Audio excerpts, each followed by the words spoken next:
All right, guys, welcome to the Pizza Roll Diaries. My guest of the night is Sean.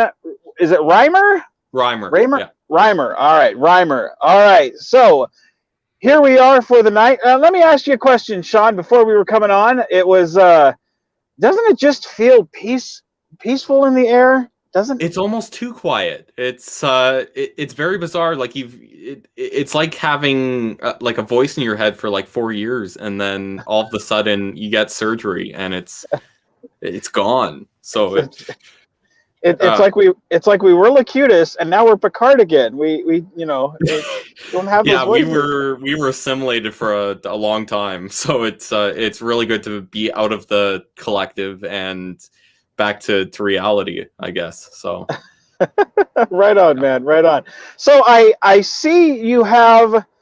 Were you going for the Sonic movie that's coming out here? Were you trying to be cast as the main villain? Because it's you're very bright tonight, my friend. I like it. yes. It's different. Yeah, so first off, the hair. Really it was three reasons. One, I'm not gonna have hair forever, and I told you that, and I want to take advantage of this while I still have it, because my hair genes are not good. Two, I have like a deep love for My Chemical Romance. They're my favorite band in the world. Gerard Way is one of my favorite artists, a huge influence on me. And the last album that they did is Danger Days, and it was set in like a post-apocalyptic 2019, which wasn't too far off the actual 2019, all things considered. And he dyed his hair red for that, so I took a little bit of inspiration from that. And then third, I don't know. I kept looking at like profile pictures and whatnot, and I'm like, this feels too safe. Like I need to do something absolutely outlandish and ridiculous to match how outlandish and ridiculous I am in real life. Because that's where me and Sanders are very, very different. Sanders, he could really care less what he does with his hair. Like it's something that's on his head. But me, I'm very, very stylish, and I really try and one up myself with how I look on a daily basis. Yeah, I gotta say, when I saw that profile picture, I kind of like, I very seldom do I see much on Facebook. Usually I'm more of a, like, I pop on my Facebook and whatever, like, three top stories are there, I'm like, okay. And if it doesn't hold my attention there, I just scroll to my thing, and that's it. I have very short attention span, but yours, ironically enough, like, popped up there and it was bright red, and I was like, what the is he going for the Joker, like a new look for Joker? Like, what is it? Yeah, that's a secret part I'm going for in because they're doing a Batman sequel, and yeah, I mean, I can't do any better than Jared Leto, and that's saying something. But yeah. Who knows? Who knows? Maybe down the line. I like it. So okay, let me go to the chat here and say hello to the people who are here, who I can see. Again, keep in mind I don't see everything, and if I do miss you, it's not intentional here. So I see we've got Claude Sailing in the chat. Hi, Claude. How we doing, brother?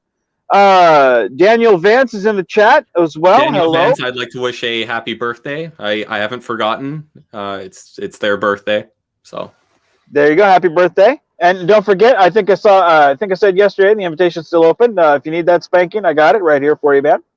Let's see. We got Jim's Landscape LLC #1. Hello, Commodore Boone. Live long and prosper, my friend. Let's see. We got USSARNG. Hello, everyone. He says with the Vulcan salute. Matthew Bracey. Hi, everyone. He says. Well, hi, Matthew. How's it going, Matthew? We've got Avalon Universe here. He says, I love the hair. Thank you. And then we've Marissa Charles says, hi, Sean. Oh, big fan, Charles. #1. Charles is here. She's a friend from film school. I'm glad she could make it. Awesome. Then Joshua Irwin popped in and said, sorry, logged into the wrong account. I always love his hair. Josh Irwin. Awesome. Let's see. Then we've got Roy Ivy, which is Admiral Van Boss. He says, awesome. I have good news and bad. I think this is a message for you. He says, I have good news and bad news. I don't know. It's he's always popping into fan films. I don't know, man. He's one of those critters. I don't know, man. So, all right. So we have those are the people who I see right now. So, and as always, everybody, if you guys have a question for Sean at any time, chime in. Once I see I'll him, do I'll my try best to. to answer them and Yeah, whatnot. So yeah. yeah. Feel free to cut in because I yap all the time and I ramble, and Sean, he talks I'm enough as Canadian. Sanders. I'm very polite when it comes to that sort of thing. Sorry, bud, eh? From Saskatchewan, eh? So there, yeah. there you go. So we have a Sanders film that's coming up. Mhm. Um, we are just to let you know that film is in the editing process now. And Awesome. for all of you guys in the chat room that don't know, um, quick rewind. He has done Sanders up to the point of he's in the DS9, and we just saw the station destroyed, and that was the last we saw Sanders. The next time we see Sanders is in the Captain Picard era after the destruction of Romulus. So he's So alive, for he, those who are wondering. Very much yes, so. it is not the Jedi spirit of Sanders, which is why he has the red Yeah, hair. no. No, he hasn't gone Super Saiyan or anything. No, it's So talking about that, man, what can you tell the people? And I'm not really too worried about spoilers because the way I see it is like spoilers or non-spoilers, it's okay. People are going to chime in, it's fine. So what was your experience like with the story we have for the Star Trek Picard era for Sanders that's coming up? well, I really enjoyed it. First off, like it was great reading it. Like I'm honestly the thing that caught my eye right away was I was like I'm really glad Sanders has friends. I'm glad that all these years later because Sanders, I would not be Sanders' friend in real life, honestly. Like he's a bit of a prick. So like it was great to see him still have people that were loyal to him and him saw because it's weird. Once you get the captain's chair, you tend to harden up a little bit, like once you get command of a ship and whatnot. But I think Sanders has softened a bit. He's got a little bit more of a heart, I'd say. So I'm really looking forward to Unsteady coming out, and because that's probably what I'm most proud of, the work that I'm most proud of in these films. I loved doing that film. I loved shooting it outside in Caroline, Alberta, out of my grandparents' ranch. You could see the snow tracks in the background from the snowmobiles. That was a pain to film because my grandpa kept cutting in and was like, "Can I have a cameo?" And I was like, so, "Yeah, it was great." I really look forward. I really look forward to seeing everyone's reaction to that, and like the reaction to Sanders in general has been fantastic. Like it warms my heart every time I look at those comments, and people seem to really enjoy him because I love playing him, and it's been fantastic. Well, it's one of those things, and the thing I enjoy about you in particular, the new group had, each person kind of had their story arc. Those who I could get actor wise to come back. The Matthew Bracey asked, "What state was that, Sean?" That is Alberta, Canada, because I'm if you couldn't tell, Matthew, I'm Canadian. So Fecto Review says, "Boone sent me over. Greetings." Hey, Fecto, thank you for coming. I really appreciate it. Thank good you. to have you. The thing I enjoyed about Sanders, and I tried to do this with each one of the characters, was give them, and it was based upon their availability, was a specific story arc. Even if it was a small story arc, then of course we could only fit a certain amount in. If I knew I only had them for like 2 films, then it's like, okay, what can I squeeze into this? The thing I loved about you was usually before I was done writing the script, you had all the footage there for me. That's how quick you were on getting stuff, to me. Yeah. You were so accessible. And the thing I loved about it was in all of the DS9 era films, you kind of came off as a prick. And you're right. I wouldn't be your fucking friend either. I'd be like, Yeah. oh, this dude's what the hell is this guy's Taken. from? I don't. Yeah. and I wrote that very much like who's that guy in season 1 of Next Gen who investigates Picard, and he goes to each one of the crew members. Oh Um, God. was it Remington or Reddington or something like that? Something like that. Yeah, Yeah. it's been a like season 1 of TNG. That's that's an experience in itself. But all that spandex. Yeah. Wow. That's something we never saw Sanders in. But I mean, it's better than the Star Trek Discovery uniforms. Am I right? Like, there you go, man. yeah. But that was the inspiration for your character was this guy who came in and kind of had this, kind of no nonsense. I know more than you, but I'm not going to let you know I know more. And that was the inspiration. I really wanted that someone who could kind of keep everybody on their toes, especially Menard. A guy who had all this information, and you played it wonderfully. And I was so blessed to have you be able to come back. And then as we jump into the Star Trek Picard era, and you've mellowed, or as Troy would tell Riker, you're a little more seasoned, Yeah.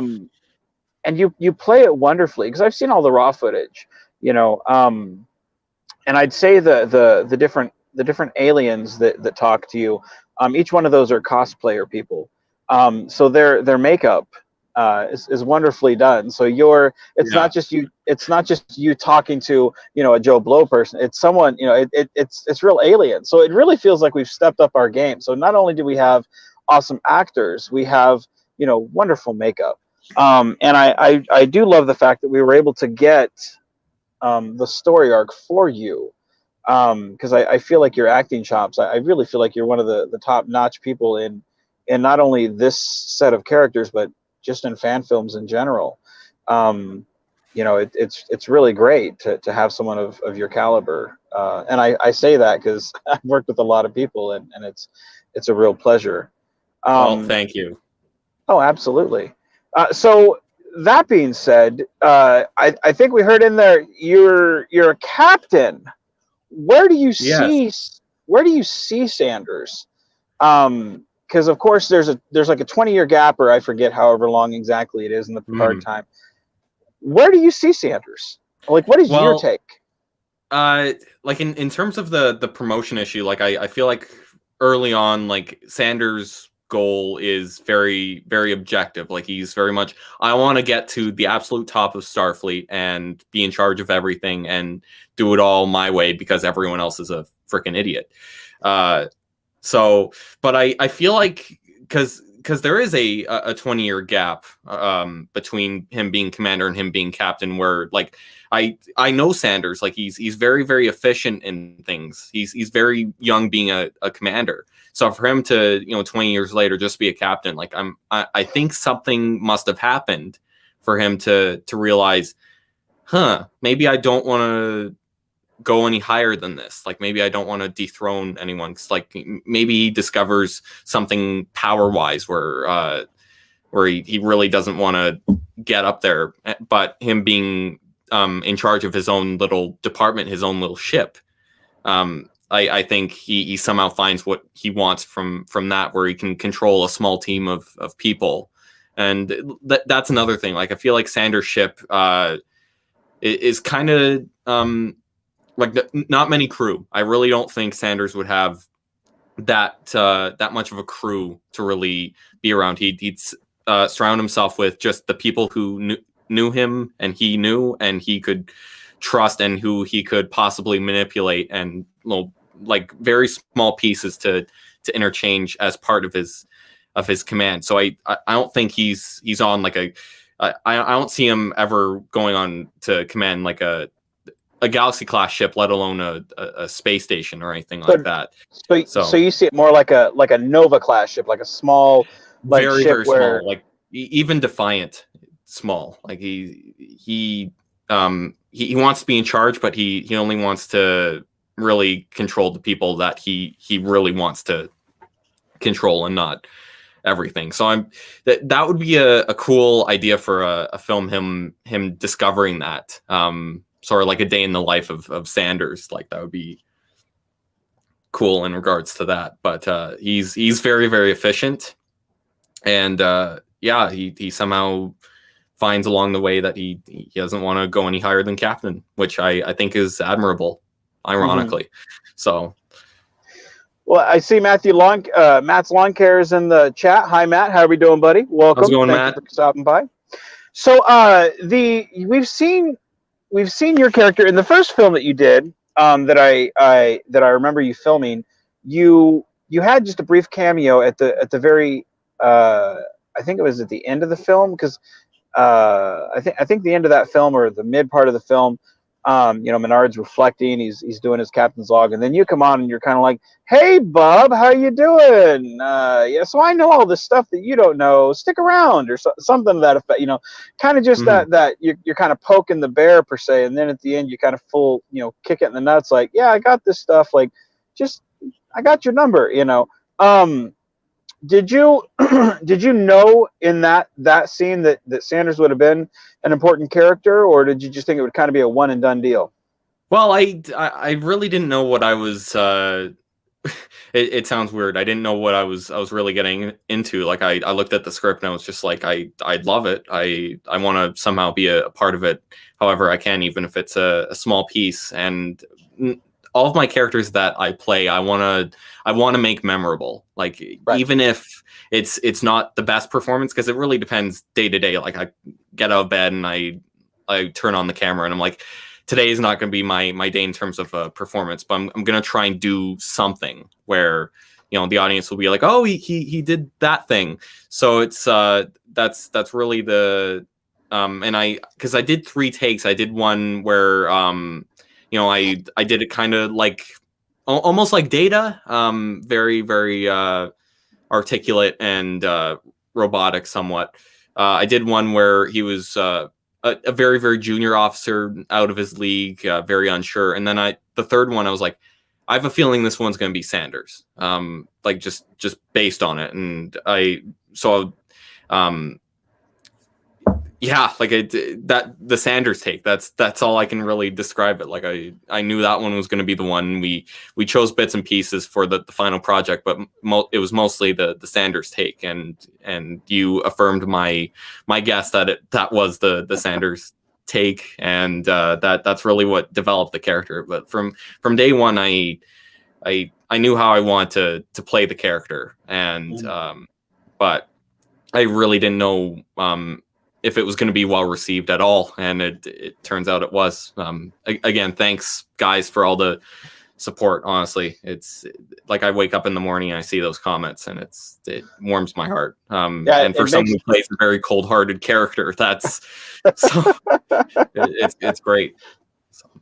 Well, Daniel Vance says there are no small parts in no budget productions. Thank God, because I love me the big parts.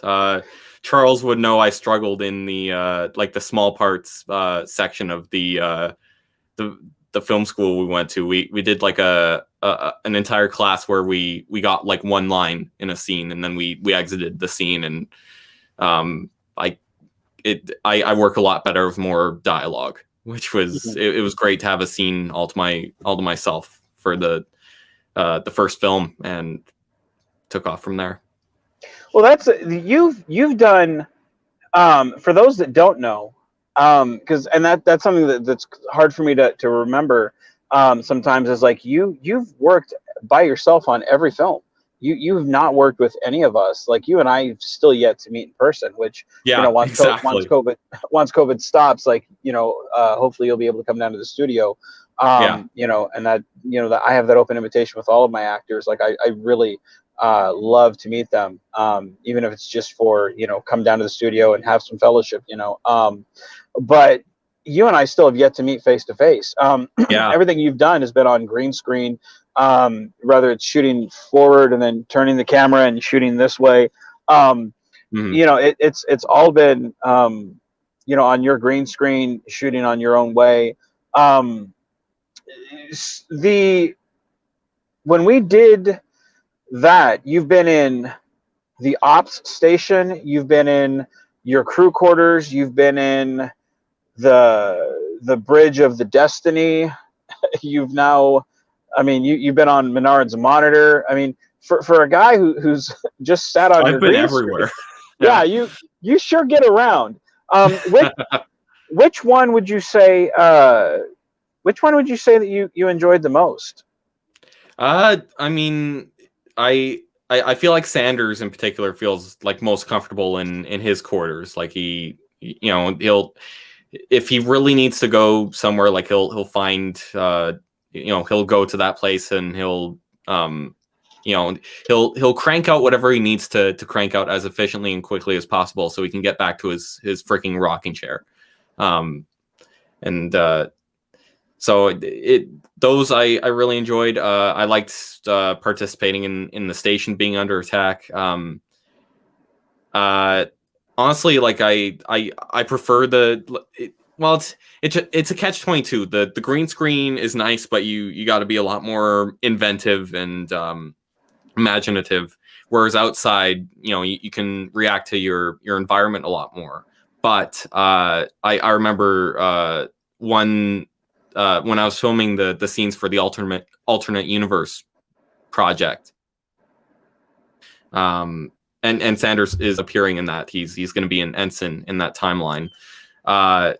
It was bitterly cold that day. Like it was -20, and I insisted on filming outside without gloves. And so I did the 3 takes, and I immediately like jumped in an Uber, and my hands were bright red, as red as the hair, and completely frozen. And I was like screaming in the back of this Uber, trying to get the blood flow back to my hands. And the poor driver is like, are you okay? And I'm like, I was filming Star Trek, I'm fine. So it's the green screen scenes are warmer, I will say, which is nicer in Canada. So That's very true. That's very true. Okay, let's see.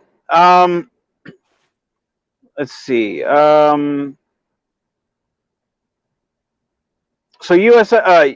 USS Arn G asks, is the studio in Texas? No, my studio is in it's in my den. It's not really a studio, but it's in my den. And the studio that we drive to is in Arkansas. What, I forget the name. I'm terrible with names. Forgive me. I forget the name of the city. Harrison, Arkansas. Or then there's another one in Georgia, and I forget it's the neutral zone in Georgia, or Warp 66 in Arkansas. Those are the 2 main studios that you can film at. Or if you want to go shoot at Alec Peters's sets, he's also in Atlanta, Georgia, and that's Aries Studio. So there's 3 main sets to shoot at. There's Warp 66, there's Neutral Zone, or there's Aries Studios. Those are 3 main sets that you can shoot at. The one that I usually go to is in Harrison, Arkansas, and that's Warp 66. So those are the sets that we'll be going to when COVID is over. Fecto Review says, Vman, what is the best way to contact you? And I think I saw Daniel Vance say it's best to go through Facebook. Yeah, Daniel Vance, if you want to put my Facebook contact information in the link here, I'm fine with that. And that's the best way to get a hold of me, Fecto. Yeah, hit me up. I'm always free, always available. I mean, feel free to hit me up too. I mean, I need friends. We all need friends. Yeah, especially nowadays. So you did. So you've done some outdoor shooting. You've done some green screen shooting. What is it you would like to see for you? I mean, if you could do your own fan film, what would it be? What would you like to be? Well, I definitely want to continue what Sanders is doing, and I'd love to really explore that idea of having him on his own ship, having him have a small crew, and I really want him have him almost be like a detective, like have like a detective kind of feel to his show. Like that's really what I'd like to do, kind of turn Star Trek into a mystery, like Sherlock type thing, which I think would be really interesting. That would be yeah. So, well, and that's the thing that I was talking with Brian Anglin, because we're going to be doing. He's kind of gone on and off again for Starship Langley, And I hit him a couple of days ago and said, hey man, here's a couple things we need to do. Let's pick this back up and let's just go full forward. Because being in pre-production right now is something that's fairly easy to do, and you know, I'm a firm believer in, you know, helping people get off the ground. And you know, we were discussing different ideas and on how to go forward, and you know, different is good. Like everybody wants their version of Kirk, their version of Spock, their version of Bones on the bridge of the Enterprise, and it's just like that's kind of fucking boring to me. Like Yeah, exactly. It's already been done, and it's been done yeah, pretty good. So yeah, it's been done good, it's been done bad. You know, it's yeah, just go do you. And so I think like what you're proposing, like that sounds different. You know, even if it's not, you know, great, it's different, and it's something that's worth yeah, watching. You exactly. know, And like I'm not thinking like purely Sherlock. Like I definitely want a mystery element to it, but at the same time, like I want some comedy. Like I've been watching a lot of Lower Decks, and that's been a huge influence on what I've done. So it's like I almost have Sanders lean against the fourth wall in some ways. Not break it, but just kind of like lightly tap it, and yeah, like that would be a cool spin on it. And yeah, well, see how I kind of saw Sanders was like after the destruction of B5. I kind of saw that as like he would kind of use the, you know, like his next assignment would be something where he'd be reflective, and you know, he would kind of take that time to kind of reassess, like getting, you know, especially when before we saw him because before we saw him before the station's destruction, he encounters T'Pol, and mm-hmm. T'Pol basically tells him, hey, the shit you're doing, no, stop. Yeah. You know, and that kind of makes him reassess, like, huh, what?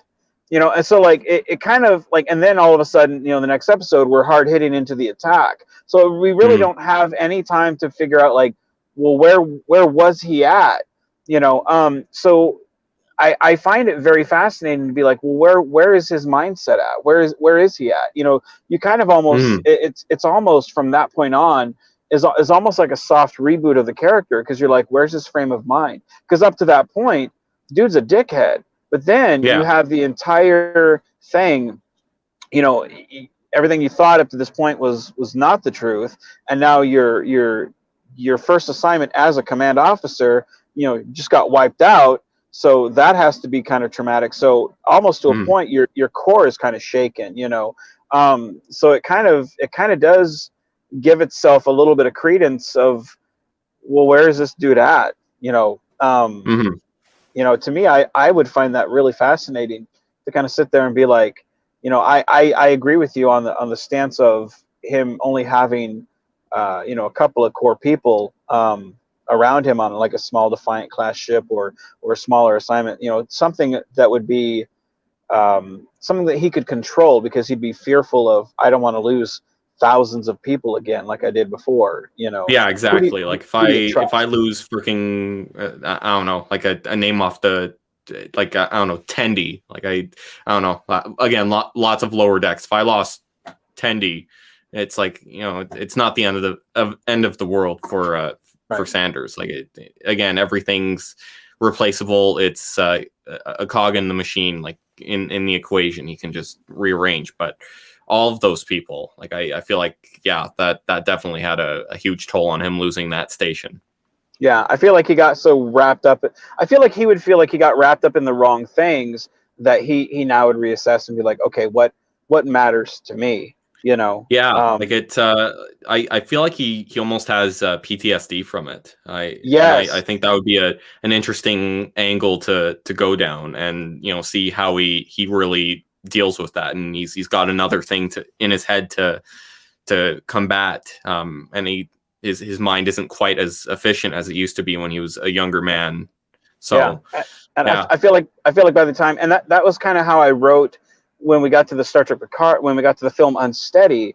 For all of you that don't know, you know, and that's the Star Trek Picard era one. Like that's why he's still the same character. It's just now he's on an opposite side, and he still acts similar to the same way, but now he's a little happier with himself because he's now come to peace with it. So to me, I'd love to see that journey of like, how do we get there? Like, Yeah. because to me the Well, it's journey been a is. long road getting from there Oh to my here. god! I had to Fucking do it. shoot I me, had to do it. son of a bitch. Sorry guys, the stream is over. This guy's never Yeah, coming bye. back I'm out. on. No more Sanders, guys. Yeah, no, he's dead. Vance killed him. Yeah, he got. Yeah, Menard had his way with him. But see, Daniel Vance says Sanders saw the human cog in Lee's sacrifice. No, and that's a very good point. The fact that you both had like that connection of, you know, the that's what he said, that's what she said, like that joke right there, I feel one, like you got that human connection with a guy who's just about to sacrifice himself. And even though like I wrote that scene for laughs and you know, to make Lee in a very sympathetic light, just looking at it from the fact of, oh shit, Sanders knows and Sanders saw this. Like, could you imagine the stress that would put under Sanders? Yeah, and there's like a little moment, little story beat that the editor left in there where Sanders just like looks aside and he's flabbergasted and he's like, wow, I care about someone that I'm gonna lose. And that's something he either hasn't felt in a long time or hasn't felt, period, or decided to actually feel and not repress it and try and learn something from it. So, you know, looking at everything, because I watched tonight before, because I finally had a day off. My wife took Royce to a birthday party, and I got to sleep all day because I've been in dad mode like all month. I like last week I got like 18 hours of sleep. I didn't get much sleep. God. But it's like that's why when people are like, hey, let's do another film, like I don't have time to film. Like that's why I said I have to take a year off. Doing stuff like this on my break, or you know, when Royce is at school, like I could do that because it's fun. But doing, and it gives me a chance to, I don't know, dye my hair and I don't know, do other things. Right? Yeah. But like I was able, like when I woke up, you know, I got to sleep all day today, and when I woke up, I was like, you know, I'm gonna watch all of the films with Sanders, you know, to kind of get prepared, you know, mentally for my, you know, my interview with you. And the one thing that I really enjoyed was the fact that I realized, not intentionally, but I realized that I felt that from Sanders' perspective, he was the guy that was kind of chasing this. I want to be part of history. I want to be part of an historic moment, and I've got to do something, you know, because if you go back to the conversation that you had with Mitchell, you know, that they're talking about that, you know, historic moment, and this is, you know, who do we trust, and this and it's you're Sanders is so trying to stop these things, and he's trying to be an historic figure, and he's trying to be part of history. And when you get to the point in the station where it's destroyed, like that's your moment. Yeah. And you bring up the moment where you kind of just look off to the side. My take on it is like that's your moment of history, and you're kind of like, fuck, this was not worth it. Yeah, you know? like this, like I didn't want to be, you know, another number in Wolf 359. Basically, like I wanted my first contact, Sector 001 moment of, you know, defeating the Borg or something like that. Not you know, not standing there while my my friend and team member, crewmate, whatever you may, goes to sacrifice himself, and here I am as a survivor. So I think it's a little bit of survivor's guilt as well on Sanders' part. He wanted that that noble death, and sacrifice, but he never got it. He had to live instead, and so it's going to be really interesting to see the future, and I'd argue as well the past of this character. So I think I definitely think for all the people who've commented, because I think that the two people that stand out is Lee and Sanders. And I forget who put it in the comments. Daniel Vance did. He said Sean and Lee were perfect to play off one another, which, you know, for those that don't know, is Sanders and the character of Lieutenant White. And that's saying something, because we haven't done like a scene face to face either. Like it's all pre-recorded stuff. Yeah. So Yeah. for us to have that chemistry without even talking to each other, like I think it's going to be even better once we eventually do all meet, and I'll be like, it's like meeting a friend after, a long time away, and Yeah. I'm looking forward to that, and he's terrific. So, given the fact that because again, like I deal with, like I've not met some of the people that I've worked with, like George Kyan. I've worked with George quite often. I speak with him fairly frequently. And would you say that would you feel like the people that you've worked with on these productions? Does it give, do you have a sense of familiarity with these people, even though you've never technically spoken with them or met them? A slight sense, like it's obviously I don't know them, like I never get to see their well, I scratch that. I do before you upload them, like you send like little previews, and I'm like, oh yeah, and I get to like put in the pieces myself that you don't really get to do when you see the script and you film it, and it's but I wouldn't say I know them, but I would say that I definitely want to get to know them. So yeah, I think that's one thing that fan films does, is it brings people together in a sense, because I have, like, there are people that I don't see for 2 years, 3 years at a time, and then when I do, it's like, it's like when you see someone that you haven't seen in high school, 5-10 years apart, and when you see them, you sit down, and it's like you pick back up right where you were, and you have old conversations, and to me, I find that's one of the things that is it's refreshing about a day and age where we live in social media, where everything's at the tip of your hand. To find that type of connection, it's great, and that I it's really great.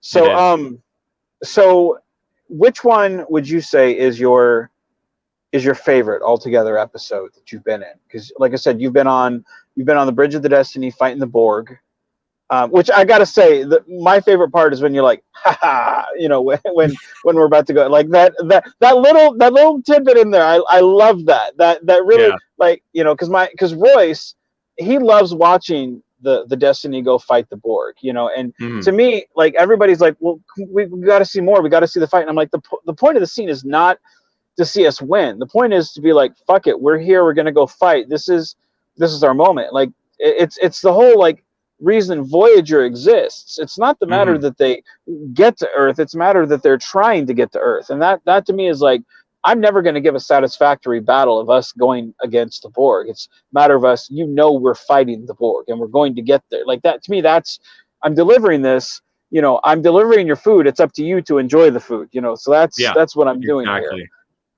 But you've been on the Bridge of the Destiny fighting the Borg. You've been on Ops, both at its peak, receiving the distress call of, oh shit, the Lexington is lost, we got to go find them. And then as the station B5 is getting destroyed, you've been all over. Which film is your favorite that you've been a part of? Which one gave you the most complications and most fun? Definitely Unsteady, which is the one that's gonna come out. Like I really like, I enjoyed making them all, but like Unsteady, I feel like everything clicked very, very nicely, and I really enjoyed making that one. Like, and I feel like I'm gonna say that for all the films that I'm gonna do. Like, it's always the next one. That one's my new favorite, and then the one that I'm gonna film next. Like, it's very and I'd be terrible with like having kids. Like, I'd have one and I'd be like, you're not my favorite, the next one is my favorite. Yeah. Sanders, Fatherworthy, no. But yeah, like, I definitely Unsteady. I really, and I can't wait to see the final product of that, because I can't wait to see the bouncing off of Mitchell and everyone, and Sanders, and it's gonna be fantastic. See, and that's the thing about the film Unsteady. It has so many different moving plot threads. Some of them, when I first started people's story arcs, I was like, we can conclude this here. And then, some of them was intentional, some of them wasn't intentional. And then when we started writing that, I was like, man, this is really good. And I love the fact that we were able to include you. I mean, because you and Mitchell both are equally as important in that film. And the fact that we've already had you once, where Mitchell basically tells you "fuck off," in that oh so charming Mitchell way of his, you know. But here in the film Unsteady, just to show you guys at home, you guys are really friendly. You guys are pretty close. Yeah, like I almost feel like it's and again, because I watch a lot of House, and it reminds me of a House and Wilson type dynamic, sort of. So it's really cool to, and again, I love seeing Sanders have a best friend. So I think it's really healthy for him. It's weird. I look at him like a friend or a son. I'm like, go have friends. You'll be healthy. You'll be happy. Just go. Well, and that was one thing I wanted to do, because I felt like having them both kind of share at least the scene at the beginning and then the scene at the end. I really wanted there to be that relationship there to show the audience, not only as time passed, but these characters are both in different spots in their lives, and they are, because if you compare, at least script wise, and I'm pretty sure it's going to reflect on screen, and then go back to the first scene, like it's two very different scenes, and two very different characters in different spots in their lives. And both you and Greg bring a dimension to those characters, and it's just wonderfully done, and it shows the range that both of you guys have. So I really feel that the audience are in for a treat. And I don't say that because it's one of my films. I say that because it's like you guys have such a wonderful talent to do that, and give such a range of, okay, this is where this character's at. Okay, let me get in the mindset. Okay, go, and it's more than just a guy on a green screen. It's a guy that fully encapsulates that character's mindset in that world. And it's just wonderfully done. So it's great. It's good stuff. So, but all right, guys, we let's see. Let me go back through here and make sure I got all the stuff. Let's see. I think you got pretty much everything, but feel free to go through. Matthew Bracey says, set up a Kobayashi Maru with the Borg. that might see, where were you, Matthew, when I was writing this? See, you should be a part of my writing staff. You write better than I do. That's what we need. Matt's Lawn Care says, I enjoy doing iWarp Prime. Thank you for letting me be a part of it. Oh, absolutely. Absolutely. And I think I saw one that I missed from Jim's LLC earlier. No, I don't see it now. Okay, Jim, if I missed one from you, my bad, dude. I'm sorry. So, okay, well, guys, I think that's a bit out for now. So, Sean, is there anything else you got to say to the audience before we head out? Feel free to subscribe to my YouTube channel. I'm trying to get to 1,000 subs before the end of the year. I'm sitting at like 890 right now, so I'm trying to get close, trying to crank out the content on my channel. It's not just Star Trek stuff, really. It's whatever I'm in the mood for that particular day I upload. So yeah, if you guys, I don't know who'd want to see more of me, but if you want to see more of me, I mean, I think I'm pretty cool. Feel free to just type in Sean Reimer on YouTube. The name down there at the bottom, same spelling, right here. I hope to see some comments. I'm looking forward to it, and thank you for having me, Vance. Oh, absolutely. Well, I'd like to get you on again, preferably when the new films come out, and if not, maybe a time or two before then, just to kind of shoot the shit. I mean, hell, I always like to have good people on. So, if you're willing to come back, I'm willing to have you. So, absolutely. We've got your link in the Daniel Vance posted it in the chat there. So everybody, please go click subscribe on it. Give him a subscription there. And for me, if you haven't subscribed, please subscribe. Hit the like button, or if you want, hit the dislike button. join the dislike army. It's a If that's democracy. yeah, if that's what you're in the mood for, who am I to argue? So do what you like to do, but either way, that's okay. So all right, guys, I think we're going to be done for now. All right, everyone, be genuine, be safe, and keep on geeking on, guys.